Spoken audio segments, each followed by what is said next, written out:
Quand histoire? Quand histoire? Bon. Faut que j'y aille.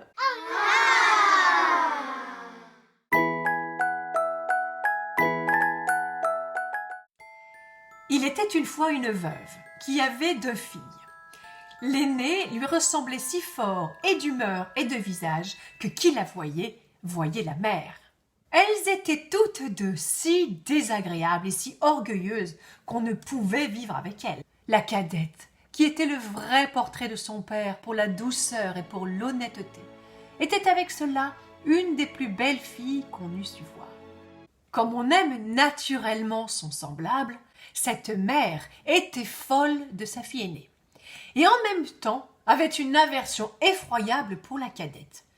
Elle la faisait manger à la cuisine et travailler sans cesse. Il fallait, entre autres choses, que cette pauvre enfant allât 2 fois le jour puiser de l'eau à une grande demi-lieue du logis, et qu'elle en rapportât plein une grande cruche. Un jour qu'elle était à cette fontaine, il vint à elle une pauvre femme, qui la pria de lui donner à boire. « Oui, da, ma bonne mère, » dit cette belle fille, et rinçant aussitôt sa cruche, elle puisa de l'eau au plus bel endroit de la fontaine, et la lui présenta, soutenant toujours la cruche afin qu'elle bût plus aisément. La bonne femme, ayant bu, lui dit « Vous êtes si belle, oh, si bonne et si honnête, que je ne puis m'empêcher de vous faire un don. » Car c'était une fée qui avait pris la forme d'une pauvre femme de village pour voir jusqu'où irait l'honnêteté de cette jeune fille. Je vous donne pour don qu'à chaque parole que vous direz, il vous sortira de la bouche ou une fleur ou une pierre précieuse. Lorsque cette belle fille arriva au logis, sa mère la gronda de revenir si tard de la fontaine. « Je vous demande pardon, ma mère, d'avoir tardé si longtemps. » Et en disant ces mots, il lui sortit de la bouche 2 roses, 2 perles et 2 gros diamants. Que vois-je là? Je crois qu'il lui sort de la bouche des perles et des diamants. D'où vient cela, ma fille? Ce fut là la première fois qu'elle l'appela sa fille. La pauvre enfant lui raconta naïvement tout ce qui lui était arrivé, non sans jeter une infinité de diamants. Vraiment, il faut que j'y envoie ma fille. Tenez, Fanchon, regardez ce qui sort de la bouche de votre sœur quand elle parle. Ne seriez-vous pas bien aise d'avoir le même don? Oui. Vous n'avez qu'à aller puiser de l'eau à la fontaine. Et quand une pauvre dame vous demandera à boire, lui en donnez, bien honnêtement. Il me ferait beau voir. Allez à la fontaine. Je veux que vous y alliez. Et tout à l'heure. Elle y alla, mais toujours en grondant. Elle prit le plus beau flacon d'argent qui fut dans le logis.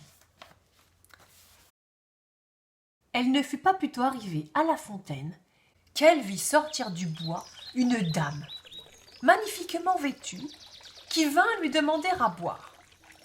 C'était la même fée qui avait apparu à sa sœur, mais qui avait pris l'air et les habits d'une princesse, pour voir jusqu'où irait la malhonnêteté de cette fille. « Est-ce que je suis ici venue ?» lui dit cette brutale orgueilleuse. « Pour vous donner à boire ?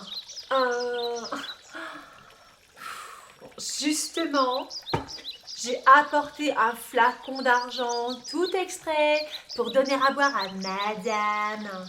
Mais j'en suis d'avis, buvez à même si vous voulez. » Pas compliqué, hein. « Vous n'êtes guère honnête, » reprit la fée sans se mettre en colère. « Eh bien, puisque vous êtes si peu obligeante, je vous donne pour don qu'à chaque parole que vous direz, il vous sortira de la bouche ou un serpent ou un crapaud. D'abord que sa mère l'aperçut, elle lui cria « Eh bien, ma fille !»« Eh bien, ma mère !» lui répondit la brutale en jetant 2 vipères et 2 crapauds. « Au ciel ! Que vois-je là ? C'est sa sœur qui en est cause. Elle me le paiera. » Et aussitôt, elle courut pour la battre. La pauvre enfant s'enfuit et alla se sauver dans la forêt prochaine. Le fils du roi, qui revenait de la chasse, la rencontra et la voyant si belle, lui demanda ce qu'elle faisait là, toute seule, et ce qu'elle avait à pleurer. « Hélas, monsieur, c'est ma mère qui m'a chassée du logis. Oh !» Le fils du roi, qui vit sortir de sa bouche 5 ou 6 perles et autant de diamants, la pria de lui dire d'où cela lui venait. Elle lui conta toute son aventure. Le fils du roi en devint amoureux. Et considérant qu'un tel don valait mieux que tout ce qu'on pouvait donner en mariage à une autre, l'emmena au palais du roi son père, où il l'épousa. Pour sa sœur, elle se fit tant haïr que sa propre mère la chassa de chez elle. Et la malheureuse, après avoir bien couru sans trouver personne qui voulût la recevoir, alla mourir au coin d'un bois.